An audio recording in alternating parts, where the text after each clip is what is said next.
párese, ¿no? Parados como que se nos quita el sueño un poquito y eso nos ayuda a no desconcentrarnos. Ok, pues sabemos que hoy tenemos un tema importante. Acabamos de tener la gran bendición, el gran testimonio de la vida de mis hermanos, pero déjenme platicarles un poquito acerca del bautizo. Yo sé que ya muchos saben, tenemos idea de lo que es, pero vamos a estudiar un poquito sobre esto. Les voy a pedir que vayan al libro de Mateo, al Evangelio de Mateo 3.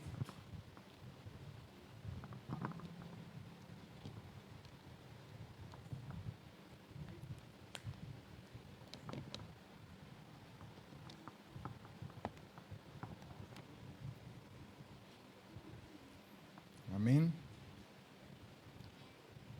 Déjenme pegar aquí mi chicle en un papelito para que no me estorbe. Ok, versículo 13 al 17. Dice, entonces Jesús vino de Galilea a Juan al Jordán para ser bautizado por él. ¿Para hacer qué? Mas Juan se le oponía diciendo, yo necesito ser bautizado por ti, ¿y tú vienes a mí? Pero Jesús le respondió, deja ahora, porque así conviene que cumplamos toda justicia. Entonces le dejó. Y Jesús, después que fue bautizado, subió luego del agua, y aquí los cielos le fueron abiertos, y vio al Espíritu de Dios que descendía como paloma, y venía sobre él. Y hubo una voz de los cielos que decía, este es mi Hijo amado, en quien tengo complacencia. Ok, hermanos, entonces aquí vemos el bautizo de Jesús, ¿sí? Es un pasaje que creo que la mayoría conocemos, ¿no? Él viene y como lo dice él mismo, es necesario, bueno, conviene que cumplamos toda justicia.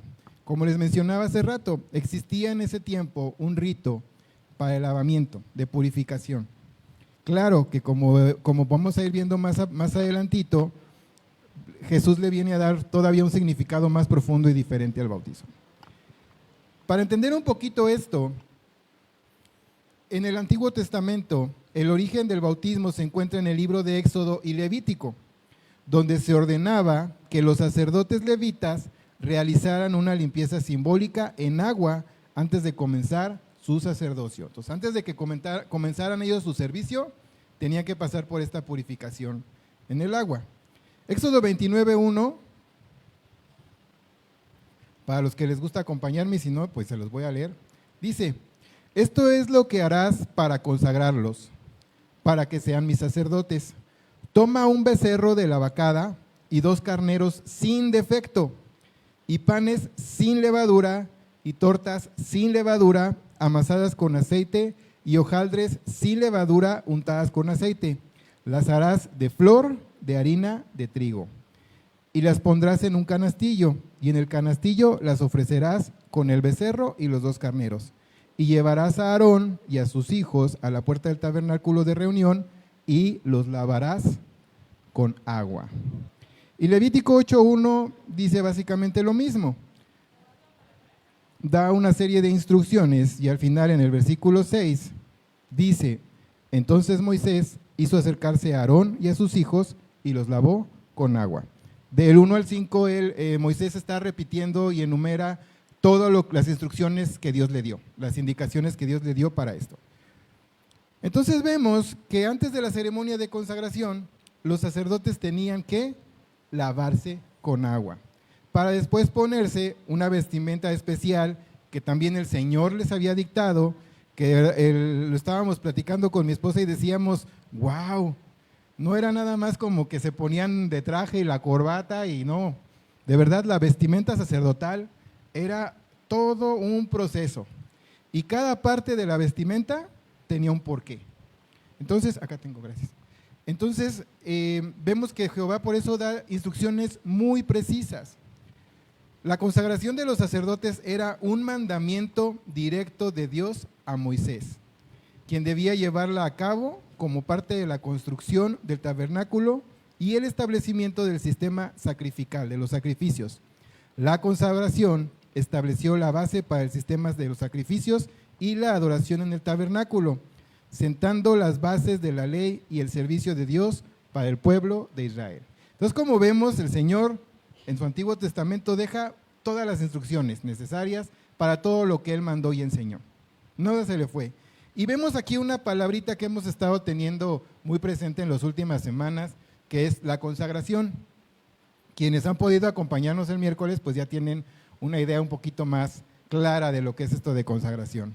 Pero bueno, para los que no han venido, les voy a dar una pequeña definición. Dice, la consagración es el acto de dedicarse por completo a Dios.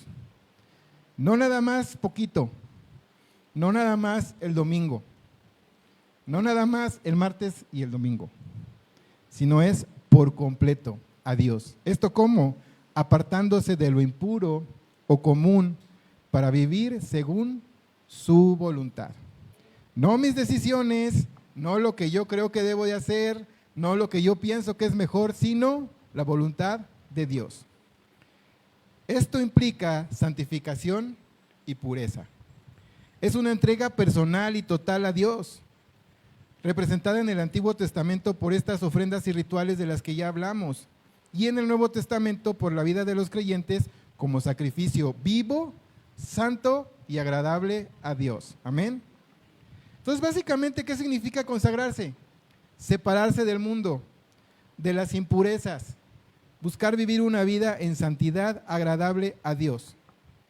Y bueno, en la tradición judía existía una piscina que se llamaba mikvé, que era una piscina especial, donde se llevaba a cabo la purificación. Hasta aquí, ¿vamos bien? ¿Ya entendimos la parte de la historia del bautismo? Bueno, de este ritual de purificación. Ok, ahora vamos al Nuevo Testamento.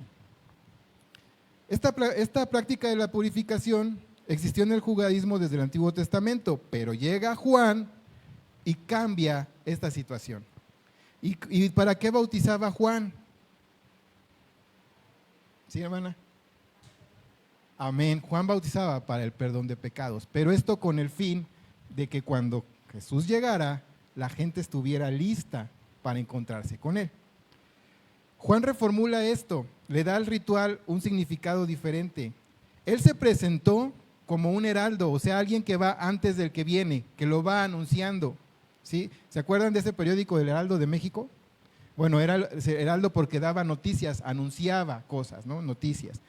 El heraldo Juan daba la noticia de que ya venía el Mesías, que él era el que venía aplanando el camino, abriendo brecha para que llegara él, el Cordero de Dios.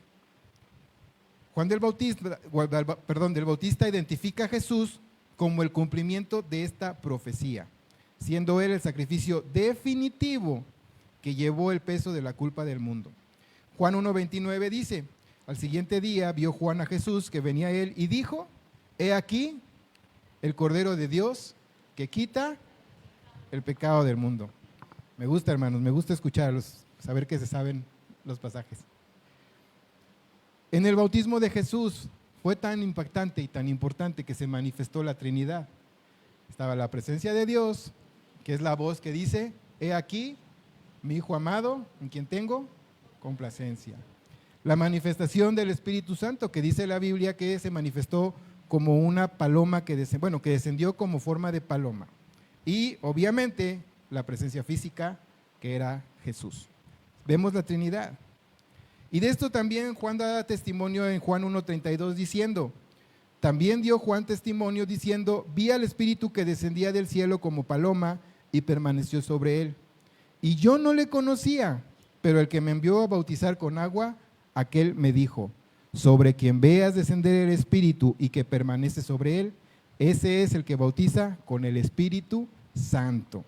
Y yo le vi y he dado testimonio de que este es el Hijo de Dios.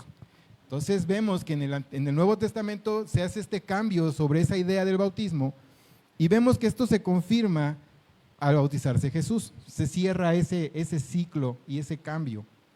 El bautismo de Jesús fue el comienzo de su ministerio. Después del bautismo en el río Jordán por Juan, él cumplió los 30 años de edad y sabemos que es cuando inicia su ministerio. Los sacerdotes empezaban su ministerio entre los 25 y los 30 años, que era cuando se consideraba que ya tenían una madurez física y mental. Después del bautismo y las tentaciones en el desierto, Jesús se dirige a Galilea y comienza a predicar sobre el reino de los cielos que ya se ha acercado. ¿Hasta aquí vamos bien? Ok. Dice Mateo 4:17, nada más para cerrar este punto. Desde entonces comenzó Jesús a predicar y a decir, arrepentíos, porque el reino de los cielos se ha acercado. Se refería a que Él ya estaba aquí. Y Él traía con Él, valga la redundancia, consigo el reino. Entonces vamos viendo los eventos que pasaron y que llevaron a Jesús hasta el punto de nuestra lectura. Primero, Jesús es bautizado según el testimonio de Juan el Bautista. ¿Ok? Después llama a sus primeros discípulos, los empieza a juntar a esos que iban a ser los apóstoles. Después viene el evento de las bodas de Caná, su primer milagro. Después la purificación del templo, ese momento en que él llega al templo y lo encuentra lleno de mercaderes, de puestitos y cosas, y dice que lo llena el celo, ¿no? Bueno, los discípulos dicen que interpretan que a eso se refería cuando dice que el celo por tu casa me consume, ¿no? Y hace ahí una revolución. Después viene su encuentro con Nicodemo, ese encuentro secreto, donde nadie podía ver porque pues Nicodemo tenía cierta reputación que cuidar, ¿no? De donde viene el hermoso Juan 3:16, porque de tal manera amó Dios al mundo que dio a su Hijo unigénito, para que todo aquel que en él crea no se pierda. Amén. Hasta aquí vamos bien. Vamos viendo en qué punto se encontraba Jesús cuando empieza a pasar lo que vimos en nuestra primera lectura. Vamos a leerlo. Juan 3:22.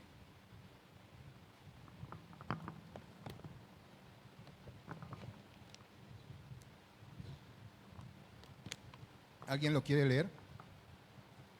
Del 22 al 24, por favor.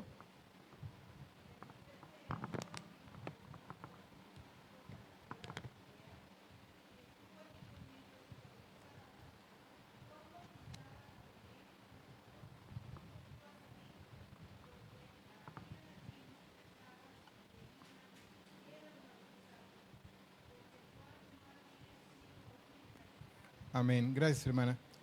Entonces ya vimos, Aarón, antes de poder servir como sacerdote, tuvo una preparación, incluyendo la purificación con agua. Para Jesús, las aguas también representaron de alguna manera el inicio de su ministerio. Y aquí vemos cómo ya con sus discípulos toma un tiempo para bautizar a los que le seguían.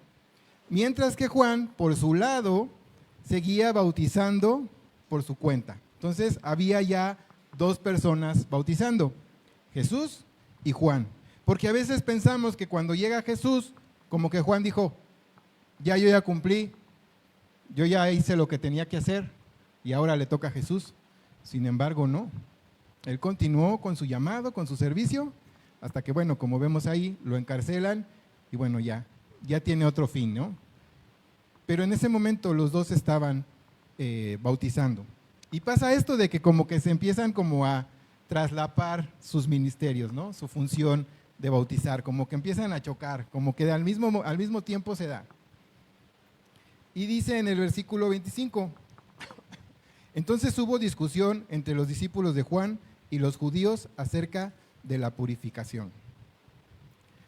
Aquí como que si leemos esta parte y la vamos interpretando, dice en el 26, y vinieron a Juan y le dijeron, Rabí, mira que el que estaba contigo al otro lado del Jordán, de quien tú diste testimonio, bautiza y todos vienen a él.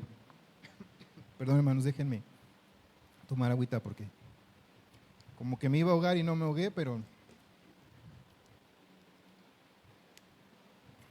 Ok. Como que de repente los discípulos de Juan se ponen como que medio celosones, ¿no? Yo no sé si ahí como que los que se bautizaban les daban ofrendas o se mochaban de alguna manera, ¿no? Pero de repente ellos como que dicen, oye, maestro Juan, pues ¿qué está pasando? ¿No que el de los bautizos eras tú? ¿No que tú eras el que a eso había venido? Entonces, ¿por qué aquellos andan bautizando, no? ¿De qué se trata esto? Todo esto porque viene algún judío y les pregunta, ¿no? Que a quién tenían que irse a bautizar, si con Juan o con Jesús. ¿Ustedes con quién hubieran ido, hermanos? Ya ven por qué se pusieron celosos los otros, porque dijeron, no, pues, aunque bueno, en ese tiempo ahí Jesús no era tan famoso y todavía no se había dado todo lo que Él vino a dar por nosotros. Pero entonces, ¿por qué se debían de someter a otro lavamiento? Es decir, ¿por qué bautizarse otra vez si ya se habían bautizado por Juan? Los discípulos de Juan tal vez estaban enojados, estaban interesados en el movimiento de Juan, pero no tanto en el de Jesús. Porque si hubieran estado interesados en Jesús y hubieran entendido todo lo que su maestro les había explicado mientras estuvieron con él, cuando vieron a Jesús que se estaba cumpliendo lo que su maestro les había enseñado, que era el Mesías, el que venía en nombre de Dios, hubieran dicho, ya está aquí. Perdón, maestro, pero pues ya llegó el bueno. Nos vamos con él, al que tú nos enseñaste que teníamos que seguir. Sin embargo, ellos como que no lo entienden. Como que ellos preferían seguir con la idea que tenían, haciendo lo que hacían y no ir a buscar, ni siquiera por curiosidad de investigar qué hacía especial a Jesús. Como que ellos anhelaban ese regreso de los días en que nada más la gente buscaba a Juan. Pero ya no se podía. Y Juan sabiamente le responde en el 27. Respondió Juan y dijo, no puede el hombre recibir nada si no le fuere dado del cielo. En otras palabras, no podemos recibir nada que no venga de Dios. Ahí se muestra la grandeza de Juan, por su humildad. No puede recibir nada si no le es dado por el Dios soberano, el que concede las bendiciones, el que da los ministerios a las personas, el que nos pone en donde debemos de servir, el que nos da los talentos y los dones para hacerlo, para edificar a su pueblo, como dice su palabra. Si no es por Él, no los vamos a recibir. Y podemos buscar, servir, intentar un ministerio, intentar otro ministerio, pero mientras no busquemos que el Señor nos indique en dónde debemos de servir, nos vamos a dar de topes, vamos a sufrir, nos vamos a frustrar. Y yo conozco gente que hasta se va de las iglesias por eso. Pero porque pierden de vista lo que perdieron de vista los discípulos de Juan. Hay que ir con el bueno, con el que nos los va a dar, con el que los va a desatar sobre nosotros. El movimiento de Jesús estaba creciendo. Entonces, eso era lo que Dios quería. Dios quería que la gente volteara a su hijo y lo siguiera. Ya Juan se iba a quedar atrás. Inclusive, pues su destino nos demuestra que él cumplió y llegó hasta un punto. Le cortaron la cabeza. Aún fue a confrontar a aquel adúltero, ¿no? No les pareció. Versículo 28. Vosotros mismos me sois testigos de que dije, yo no soy el Cristo, sino que soy enviado delante de él. Y como ya he compartido esto en otros mensajes, él pudo haber dicho, yo no soy el Cristo, pero soy su primo. Así que tengo palancas, ¿no? Así que trátenme bonito porque yo puedo hablar con él, ¿no? Como dicen los que se sienten influyentes, ¿no? ¿Qué no sabes de quién soy hijo? ¿Qué no sabes quién es mi papá? Mejor déjame que me vaya, ¿no? Sí, vengo borracho y me pasé el alto, pero déjame que me vaya porque ¿no sabes de quién soy hijo? Juan no dijo eso. Oye, yo soy sobrino de Dios. ¿No?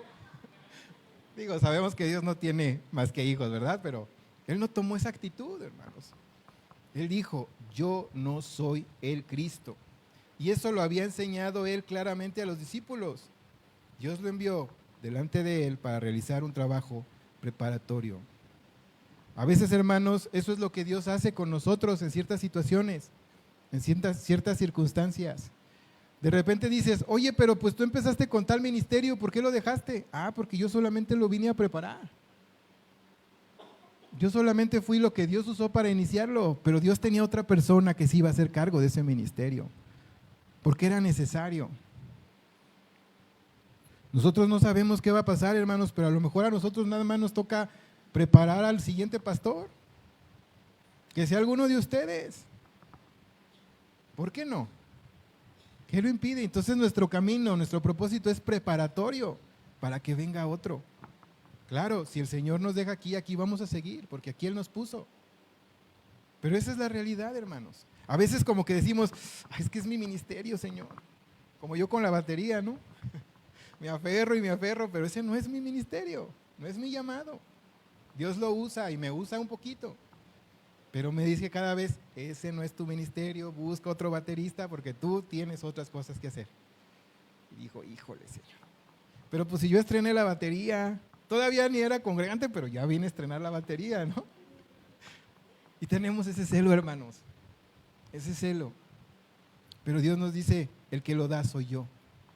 Y si se me da la gana, hoy traigo a otro más joven, tal vez, con nuevas ideas, sana doctrina, pero nuevas ideas, para que los hermanos crezcan y se edifiquen, y para alcanzar los que con las ideas anteriores no se alcanzaron. Pero a todos nos puede usar, hermanos. Lo que debe de estar en nuestro corazón es esa humildad de decir, yo no soy, y donde me pongas, yo te sirvo, Señor. Amén. Y luego da un ejemplo, versículo 29. El que tiene a la esposa es el esposo, mas el amigo del esposo que está a su lado y le oye, se goza grandemente de la voz del esposo. Así pues, mi gozo está cumplido. ¿Qué quiere decir esto, hermanos? Es como cuando te vas a casar y le dices a tu mejor amiga, oye, pues yo me voy a casar. Como a nosotros, cuando nosotros nos casaron, bueno, nos casamos más bien, nos casó un pastor, pero nosotros decidimos casarnos, sí. Los hermanos de la iglesia dijeron, ellos no pueden organizar la boda. ¿Por qué su boda? Y no pueden estar en medio de su boda pensando que si ya llegó el pastel, que si se está derritiendo, que si ya llegaron los tacos, que si la vela, que ellos están ahí para su día. Entonces, ¿qué hicieron? Nos pusieron a unos hermanos que nos apoyaron. Y estuvieron ahí con nosotros. Y fue bonito porque esa parte de que sí nos preguntaban en el proceso, oigan, ¿y qué quieren? No, pues queremos tacos, menú de tacos. Sí, tacos, sí, en una boda, sí, órale. Primero queríamos barbacoa, ¿no? Pero no, pues el borrego venía de muy lejos, entonces no llegaba a tiempo.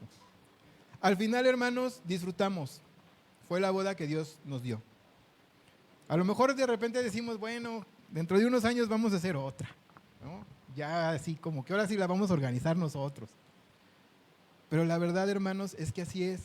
Y los hermanos estaban contentos y como dice aquí, ellos lo que querían era que disfrutáramos la boda. No les importaba lo que pasara con ellos. Ellos se tenían que fletar, por decir. Tenían que encargarse. Pero no estaban, ay, a mí pónganme atención, pues si yo organicé todo. Pues no, hermanos. Era el día de los novios, de los esposos. Eso es lo que estaba diciendo Juan. Yo vine, yo preparé la boda, pero ya que llega la hora del casamiento, yo me gozo por mi amigo, por Jesús, porque ya llegó su hora. Yo no tengo por qué quererme apropiar y quedar con algo que ya no me corresponde a mí. Llamar la atención que ya no me corresponde a mí.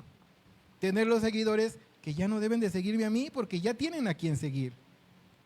Juan encontró su gozo cumplido al ver la creciente influencia de Jesús e ilustró esta verdad con los pasajes de la boda.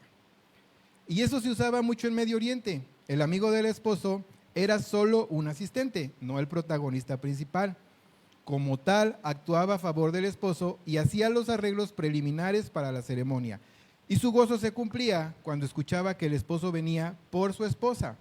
El trabajo de Juan era hacer los preparativos para la llegada de Cristo. Cristo el esposo. Juan bautizaba solo con agua, no con el Espíritu.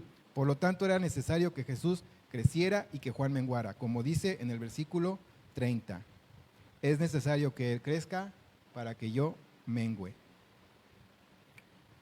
Esto no era nada más deseable o accidental, sino que era el orden divino. Así lo puso Dios en esas etapas, en ese orden.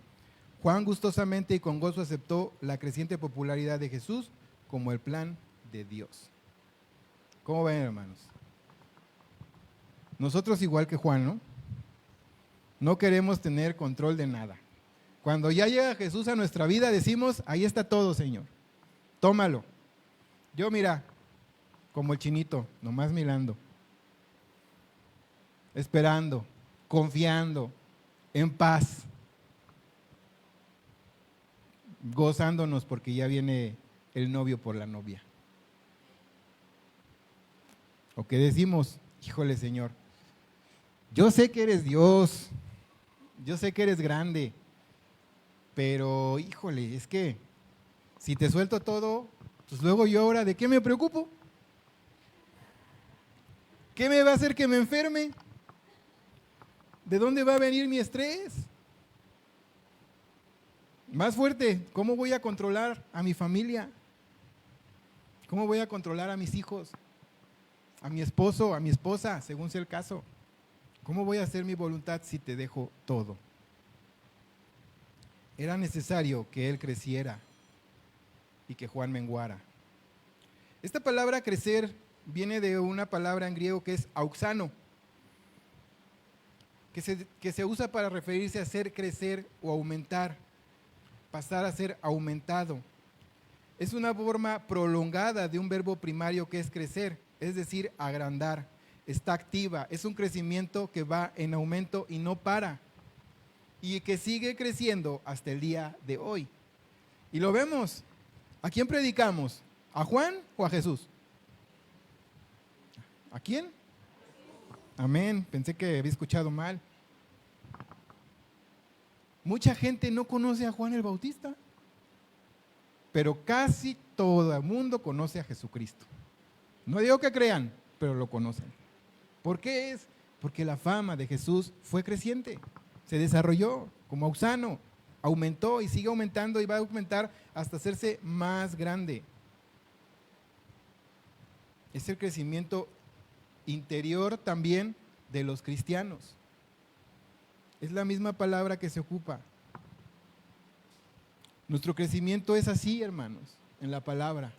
Nunca vamos a llegar al tope, hermanos, en las cosas de Dios. Nunca, nunca, hermano. A lo mejor hay cosas que sí dominamos, ¿no?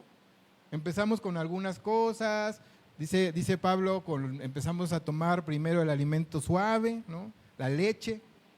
Vamos aprendiéndonos esas cosas, Dios Padre, Dios Hijo, Dios Espíritu Santo, que no podemos ser salvos por obras, sino que necesitamos a Jesús para ser salvos, que estamos muertos al pecado y que el único que nos puede dar vida es Cristo. ¿Cómo? Creyendo en Él.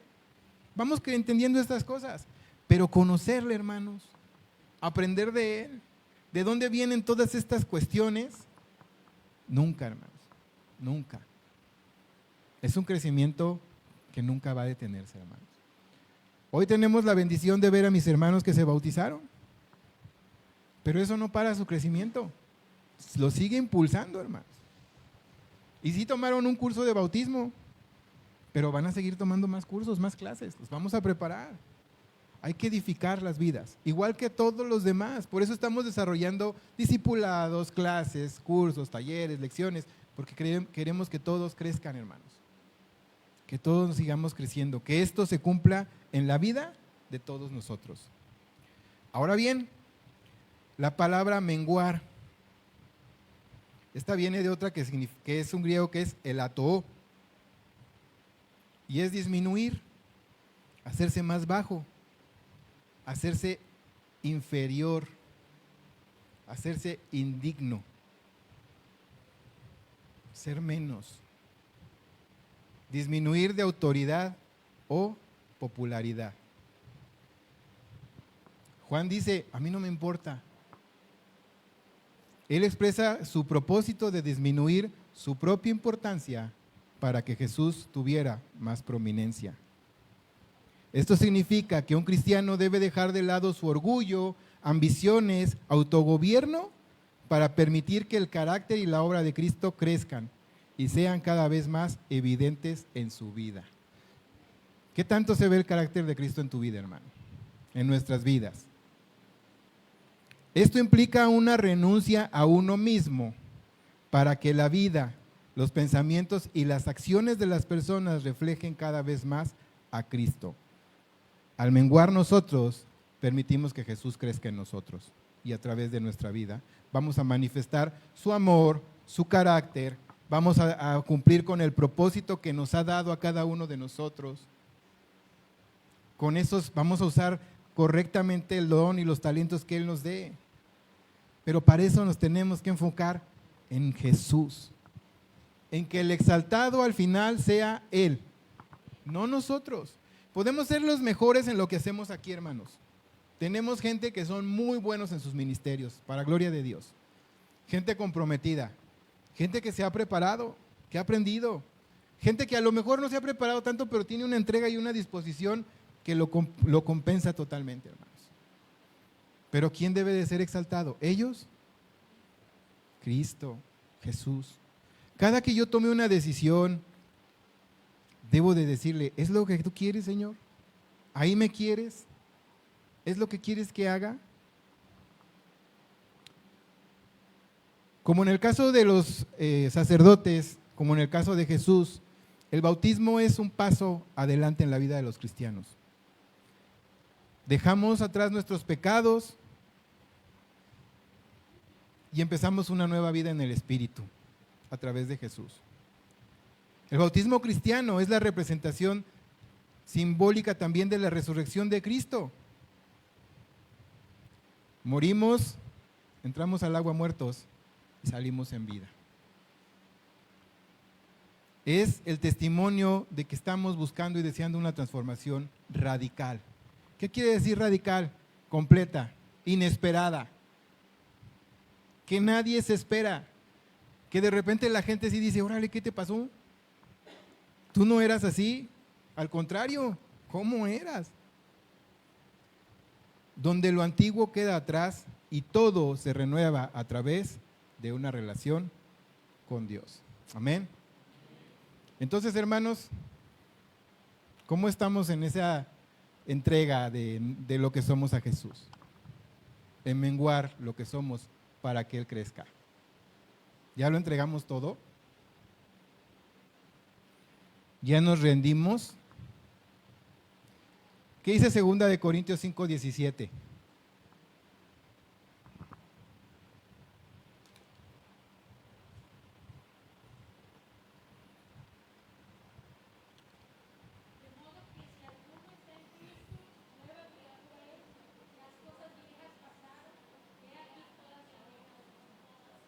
Amén.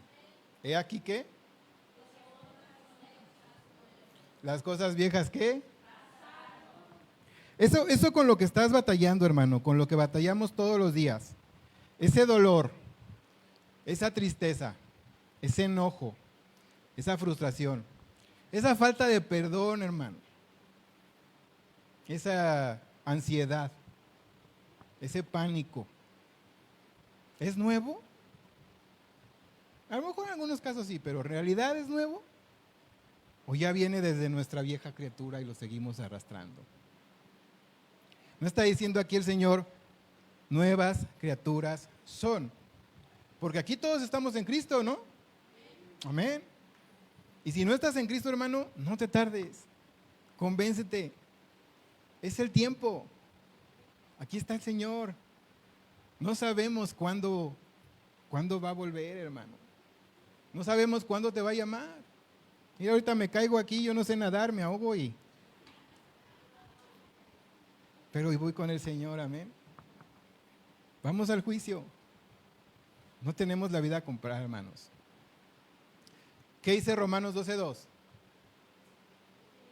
No os conforméis a este siglo, sino de la renovación de su entendimiento para que comprueben cuál es la buena voluntad de Dios, agradable y perfecta. Vamos a darle ahí una traducción. No vivan como vive todo el mundo. No hagan lo que hace el mundo. Al contrario, cambien de manera de ser y de pensar. Así podrán saber qué es lo que Dios quiere. Es decir, todo lo que es bueno, agradable y perfecto. ¿Qué nos hace falta, hermanos? Renovar nuestra mente. Mira, hermano, a veces nos centramos más en que si nos portamos muy mal, en que si le fallamos a Dios, en que si somos dignos o no de la salvación, si la perdemos o no. Pero no es eso lo importante, hermano. Lo importante es esto, entregarnos a Cristo y dejar que Él sea el que obre, el que cambie esa mente. Hermano, ¿cuántas veces has tratado de cambiar tus pensamientos? ¿Cuántas veces has tratado de dejar de decir mentiras? ¿Cuántas veces hemos tratado de dejar de decir malas palabras?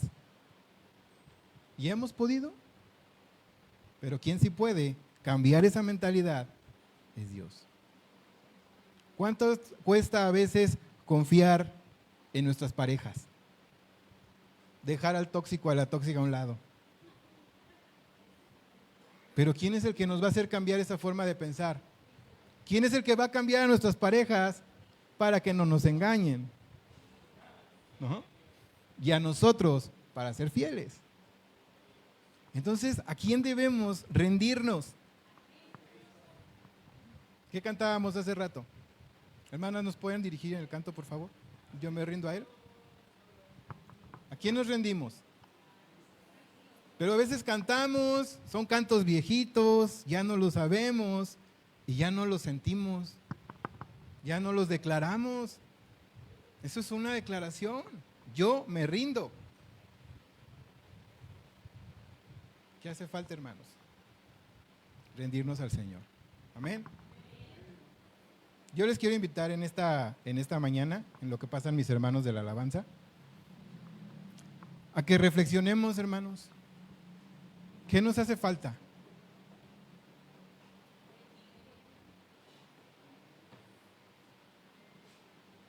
¿Cómo es rendirnos? Yo espero que esto no le haya pasado a nadie más, pero cuando te asaltan y te ponen un arma, ¿cómo te pones? Flojito y cooperando, ¿no? Te rindes. ¿Por qué? Porque esperas que si te rindes no te hagan nada malo. Y dejas todo y das todo, hasta el celular que todavía estás pagando y te quedan 24 meses todavía por pagar. La quincena. Pero te rindes porque dices, si no se lo doy, es un peligro, me pueden hacer daño. Si no rendimos nuestra mente al Señor, corremos ese peligro de no cambiar, de no cumplir con lo que Él nos pide. Y entonces un día en su presencia que Él nos diga, pues sí, pero yo no te conocí. No te rendiste, no me dejaste entrar, no me dejaste cambiar tu mente. Y luego vamos y le decimos, pero Señor, ¿por qué no me cambias? Pues porque no me dejas. Ríndete, humíllate. No es para ti, es para mí. Amén. Amén. Vamos a orar. Pónganse de pie, hermanos.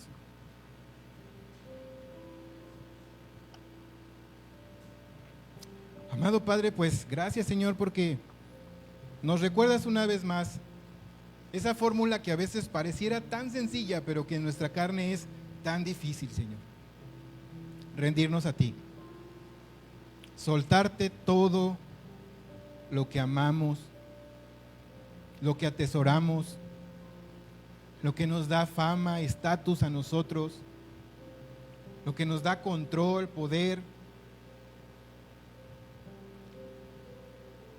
Y que eso a veces se vuelve una herramienta en nuestra contra, Señor, porque eso el enemigo lo usa para alejarnos de ti. Hoy te pedimos perdón, Padre, por esas veces en las que tú nos has dado la oportunidad y nosotros no la hemos aprovechado, Señor. Te pedimos perdón por nuestros pecados, Señor, por nuestras malas acciones, nuestros malos pensamientos, Señor, y por tomar el lugar que no nos corresponde a nosotros, sino a ti. Tú eres nuestro Señor. Y como Señor, se debe de hacer tu voluntad en nuestras vidas y no la nuestra, Padre. Así que hoy una vez más, Señor, venimos delante de ti y te decimos, Señor, aquí estamos. Nos rendimos ante ti. Que se haga tu voluntad y no la nuestra, Señor. Que pase, Señor, lo que tenga que pasar. Porque sabemos que aunque sea difícil, tú vas a estar con nosotros, Señor. Gracias, Padre, por este tiempo, por este momento. Y todo esto te lo pedimos en el nombre de Cristo Jesús. Amén, Amén. y amén. Amén. Amén.